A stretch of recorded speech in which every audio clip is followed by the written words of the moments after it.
ഞാൻ doctor K P പ്രേംകുമാറിലേക്ക് ഒന്ന് പോവുകയാണ്. ഡോക്ടർ കെ പി പ്രേംകുമാർ, ഇപ്പോൾ സോയാ ജോസഫിനോട് ഞാൻ 10 മിനിറ്റ് നേരം ആവർത്തിച്ച് പല ചോദ്യങ്ങളും ചോദിച്ചു.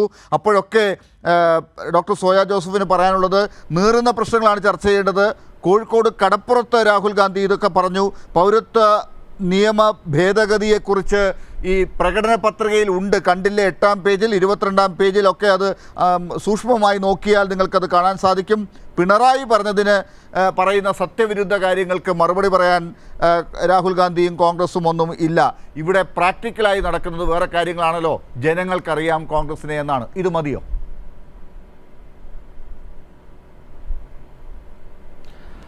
ഒന്നാമത് സോയാ ജോസഫ് നല്ലൊരു പ്രാസംഗികയാണ്, സംശയമൊന്നുമില്ല. അവരേറ്റവും കൂടുതൽ സമയം പിണറായി വിജയന്റെ കഴിവുകേടുകളെ പറ്റിയിട്ടാണ് പറയുന്നത്. അതിവിടെ തർക്ക വിഷയമല്ല. വേണമെങ്കിൽ വാദത്തിന് അംഗീകരിക്കുകയും ചെയ്യാം, ആയിക്കോട്ടെ. അദ്ദേഹം മഹാമോശമാണ്. അദ്ദേഹം പറയുന്നതിന് ഉറപ്പില്ല, പറയുന്ന കാര്യങ്ങളും ചെയ്യുന്ന കാര്യങ്ങളും തമ്മിൽ ബന്ധമില്ല. വാദത്തിന് വേണ്ടി സമ്മതിക്കാം. പക്ഷേ ഇതല്ല പ്രശ്നമേ. കോഴിക്കോട് കടപ്പുറത്ത് രാഹുൽ ഗാന്ധി പറഞ്ഞു എന്ന് സോയാ ജോസഫ് പറയുന്നു. ഞാൻ ആ പ്രശ്നം കേട്ടിട്ടില്ല, ഉണ്ടാവാം, ഇല്ലെന്ന് പറയുന്നില്ല. മറ്റൊരു പ്രശ്നം ഞാൻ കേട്ടിട്ടുണ്ട്. 4 ദിവസം മുമ്പ് ആസാമിലെ നിങ്ങളുടെ ഗൗരവ് ഗൊഗോയ് മത്സരിക്കുന്ന മണ്ഡലത്തിൽ ജോർഹാത്ത് എന്ന് പറഞ്ഞ സ്ഥലത്ത് നമ്മുടെ അരുൺ ഗൊഗോയുടെ മകൻ ഗൗരവ് ഗൊഗോയ് മത്സരിക്കുന്നിടത്ത് പ്രിയങ്ക ഗാന്ധിയാണ് വലിയൊരു ഇലക്ഷൻ റോഡ് ഷോ അഡ്രസ് ചെയ്ത് സംസാരിച്ചത്. അവിടെ വെച്ച് പ്രിയങ്ക ഗാന്ധി പറഞ്ഞൊരു കാര്യമുണ്ട്. പ്രിയങ്ക ഗാന്ധിയുടെ വന്ധ്യപിതാവും നമ്മുടെ മുൻ പ്രധാനമന്ത്രിയുമായിട്ടുള്ള രാജീവ് ഗാന്ധിയുടെ നേതൃത്വത്തിൽ 1985 സൈൻ ചെയ്ത ആസാം അക്കോർഡിന് വിരുദ്ധമാണ് CAA, സിറ്റിസൺഷിപ്പ് അമെൻമെന്റ് ആക്ട് എന്നുള്ളത് ആസാം അക്കോർഡിന് വിരുദ്ധമാണ്. അതുകൊണ്ട് പ്രിയപ്പെട്ട ആസാമിലെ ജനങ്ങളെ, നിങ്ങൾ BJPയുടെ ചതിക്കുഴിയിൽ വീഴരുത്. CAA നടപ്പിൽ വന്നാൽ Assam Accord in effect cancel ചെയ്യപ്പെടും എന്ന് പ്രിയങ്ക ഗാന്ധി ആസാമിലെ ആളുകളോട് പറയുന്നുണ്ട്. പക്ഷെ പ്രിയങ്ക ഗാന്ധി കയ്യിൽ ഉയർത്തിപ്പിടിക്കുന്ന കോൺഗ്രസിന്റെ ഇലക്ഷൻ മാനിഫെസ്റ്റോയിൽ CAA പറ്റി പറയുന്നില്ല എന്നുള്ളതാണ് വാസ്തവം. പറയുന്നുണ്ട് എന്നാണ് സോയാ ജോസഫ് പറയുന്നത്. 2 കാര്യങ്ങൾ ഉദാഹരിച്ചുകൊണ്ടാണ് സോയാ ജോസഫ് പറയുന്നത്. ഒന്നെന്താണെന്ന് വെച്ചാൽ, ഒരിടത്ത് ഭരണഘടനാ വിരുദ്ധമായ എല്ലാ നിയമങ്ങളും കോൺഗ്രസ് അധികാരത്തിൽ വന്നാൽ ക്യാൻസൽ ചെയ്യുന്നുള്ളത്. ഭരണഘടനാ വിരുദ്ധമായ ഒരു നിയമം ക്യാൻസൽ ചെയ്യേണ്ട ആവശ്യമില്ലെന്നേ. അതായത് ടെക്നിക്കലി സ്പീക്കിംഗ് ഒരു ആക്ട് ഭരണഘടനയ്ക്ക് വിരുദ്ധമാണെങ്കിൽ നിങ്ങൾ ജസ്റ്റ് സുപ്രീം കോടതി പോയാൽ മതി. സുപ്രീം കോടതി അത് ക്യാൻസൽ ചെയ്തോളൂ. കോൺസ്റ്റിറ്റ്യൂഷണാലിറ്റിക്ക് എതിരെ, ഭരണഘടനയുടെ പ്രിൻസിപ്പിൾസിനെതിരെ, അതിന്റെ എസെൻസിനെതിരെയുള്ള നിയമങ്ങൾ ആണ് സർക്കാരുകൾ പൊളിറ്റിക്കൽ ഡിസിഷൻ എടുത്തിട്ട് റിപ്പീൽ ചെയ്യേണ്ടത്. അതിൽ പെട്ട ഒന്നാണ് CAA. CAA പരാമർശിക്കുന്നുണ്ട്, ക്യാൻസൽ ചെയ്യും, റിപ്പീൽ ചെയ്യും എന്ന് കോൺഗ്രസ് പറയുന്നു എന്നുള്ളതിന് സോയാ ജോസഫ് ഇവിടെ പിന്നെ ഉദാഹരിക്കുന്ന 2ാമത്തെ സ്റ്റേറ്റ്മെന്റ് എന്താണ്? റിലീജിയസ് മൈനോറിറ്റീസിനെതിരെയുള്ള നിയമങ്ങൾ ക്യാൻസൽ ആക്കുമെന്നാണ്. CAA എന്നുള്ളത് റിലീജിയസ് മൈനോറിറ്റീസിന് എതിരെയുള്ള നിയമം അല്ല. എന്താണെന്നറിയോ? മറ്റു പല റിലീജിയസ് മൈനോറിറ്റീസിനും അതുകൊണ്ട് ഉപകാരമാണെന്നാണ് അവർ പറയുന്നത്. ക്രിസ്ത്യൻ, പാസി, സിഖ്, ജെയിൻ ഇവർക്കൊക്കെ ഉപകാരമാണെന്ന പോലെയാണത് പ്രസന്റ് ചെയ്യപ്പെടുന്നത്. മുസ്ലിങ്ങൾക്ക് മാത്രമാണ് എക്സംഷൻ ഉള്ളത്.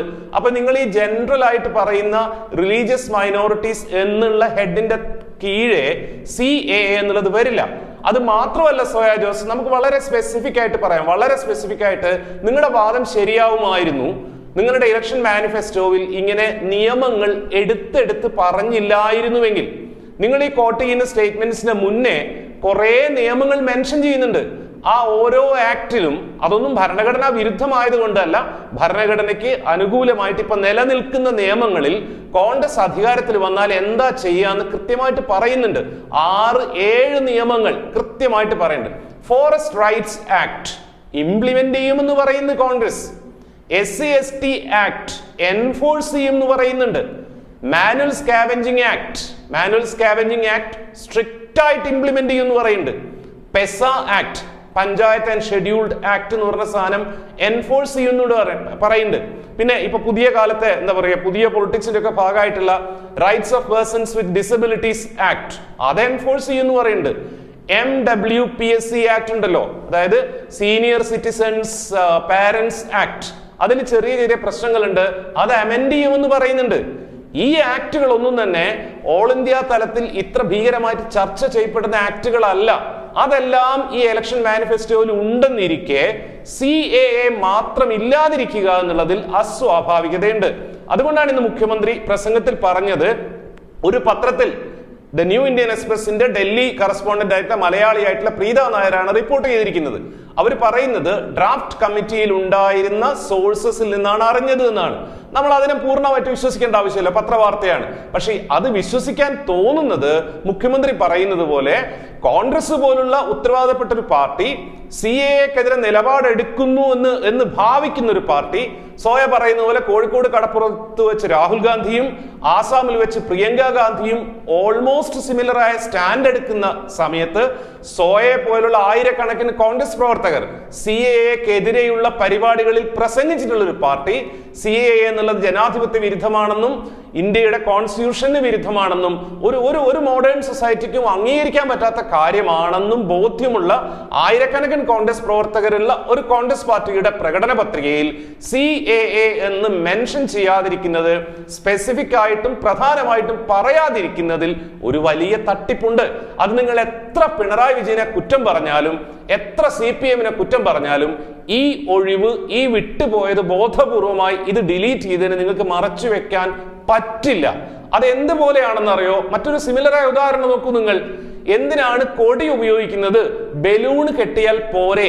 ആദ്യത്തെ ദിവസം അന്നെന്താ VD സതീശൻ, MMS ഒക്കെ പറഞ്ഞത് ഞങ്ങൾ രാഹുൽ ഗാന്ധിയുടെ ചിത്രം മാത്രമാണ് ഉപയോഗിക്കുന്നത് വയനാട്ടിൽ, അദ്ദേഹത്തിന്റെ മുഖം ആളുകളുടെ മനസ്സിൽ പതിപ്പിക്കാനാണ്. അപ്പൊ മറ്റിടങ്ങളിലൊന്നും മുഖം പതിപ്പിക്കാൻ പറ്റില്ലേ എന്നൊക്കെ നമ്മൾ ചോദിച്ചിരുന്നു.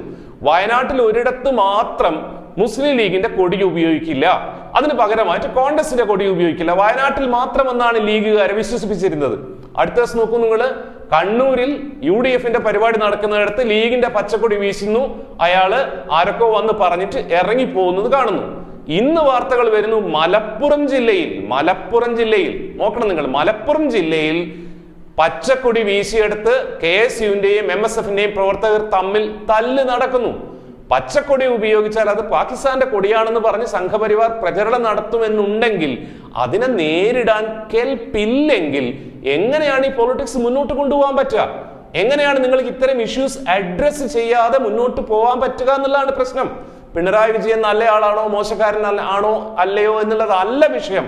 നിങ്ങൾക്ക് ബോധ്യമുള്ള പൊളിറ്റിക്സ് ആണെങ്കിൽ അത് പറയേണ്ട സമയമാണല്ലോ ഇലക്ഷൻ, അത് എഴുതി വെക്കേണ്ട സാധനമാണല്ലോ ഇലക്ഷൻ മാനിഫെസ്റ്റോ. മറ്റെല്ലാ കാര്യങ്ങളും കൃത്യമായിട്ട് എഴുതിയിട്ടുള്ള ഒരു മാനിഫെസ്റ്റോയിൽ ഇന്ത്യ ഫേസ് ചെയ്യുന്ന, ഡിസ്കസ് ചെയ്യുന്ന ഏറ്റവും പ്രധാനപ്പെട്ട ഭരണഘടനയുടെ അന്തസത്തയ്ക്ക് നിരക്കാത്ത ഒരു നിയമം അതിനെപ്പറ്റി മാത്രം മെൻഷൻ ചെയ്തില്ല എന്നുള്ളത് വളരെ കുറ്റകരമാണ്. നിങ്ങളുടെ സത്യസന്ധത ഇല്ലായ്മയാണ് കോൺഗ്രസ് ഇക്കാലം അത്രയും പുലർത്തിപ്പോന്നിട്ടുള്ള ആത്മഹത്യാപരമായിട്ടുള്ള മൃദു ഹിന്ദുത്വ നിലപാടാണ്. അത് ശരിയാണെന്ന് കാണിക്കുന്ന ഇഷ്ടംപോലെ സാഹചര്യ തെളിവുകളുണ്ട്. അതുകൊണ്ടാണ് ഈ വാർത്ത കൂടി പ്രസക്തമാവുന്നത്.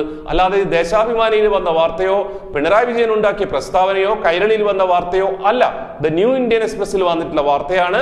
അതുമായി ബന്ധപ്പെട്ട സാഹചര്യ തെളിവുകൾ നോക്കുമ്പോൾ ഇത് ശരിയാണ് എന്ന് തന്നെ തോന്നുന്നു. കാരണം ഈ ഡ്രാഫ്റ്റ് ഉണ്ടാക്കുന്ന കമ്മിറ്റിയിൽ ഏറ്റവും പ്രമുഖനായ വ്യക്തിത്വം മലയാളിയായിട്ട് ഡോക്ടർ ശശി തരൂരാണ്. CAA-യുടെ നോട്ടിഫിക്കേഷൻ വന്ന സമയത്ത് അദ്ദേഹം വ്യക്തമായിട്ട് പറഞ്ഞിരുന്നു CAA റിപ്പീൽ ചെയ്യണം, ഞങ്ങൾ ഇതിനെതിരെ കോടതിയിൽ പോകുമെന്ന്. അദ്ദേഹം കൂടി ഉൾപ്പെട്ടുകൊണ്ട് എഴുതിയുണ്ടാക്കിയ ഒരു ഡ്രാഫ്റ്റിനകത്ത് ഇത് ഉണ്ടായിരുന്നിരിക്കണം. ആദ്യം അത് ഡിലീറ്റ് ചെയ്തതാവാനേ വഴിയുള്ളൂ. അതാണ് നിങ്ങളുടെ പ്രകടന പത്രിക വായിച്ചാൽ ആർക്കും മനസ്സിലാവുന്ന കാര്യം. നിങ്ങൾ എത്രത്തോളം പിണറായി വിജയനെ പഴിച്ചാലും ഈ ഫാക്ട് ആയിട്ട് തന്നെ നിൽക്കും. ഇത് കേരളത്തിലും ഇന്ത്യയിലുമുള്ള മുസ്ലിം മതവിശ്വാസികളോടും സാധാരണ ജനാധിപത്യ വിശ്വാസികളോടും നിങ്ങൾ മറുപടി പറഞ്ഞേ മതിയാവുള്ളൂ. ചർച്ചകളിൽ വന്നിട്ട് നമുക്ക് പറഞ്ഞു രക്ഷപ്പെട്ടു പോവുകയൊക്കെ ചെയ്തേക്കാം.